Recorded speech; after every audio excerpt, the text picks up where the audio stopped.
¿Cansado de escuchar música con interrupciones? Ven y escúchala en vivo, porque la música en Rapa Nui está de fiesta y se reúne en el Festival Kamautereo. Todos juntos en el mismo lugar. Los días viernes 11 y sábado 12 de enero en el Centro Cultural Tongariki.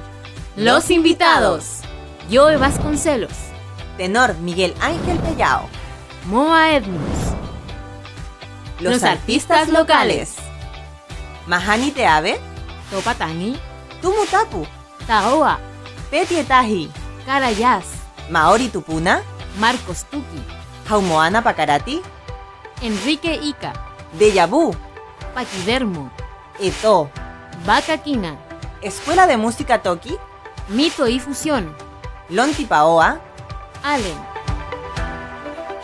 Vive este inédito encuentro entre las culturas mapuche y Rapa Nui en el Centro Cultural Tongariki a las 20 horas este viernes 11 y sábado 12 de enero. Kamautereo, el Festival de la Música de Rapa Nui.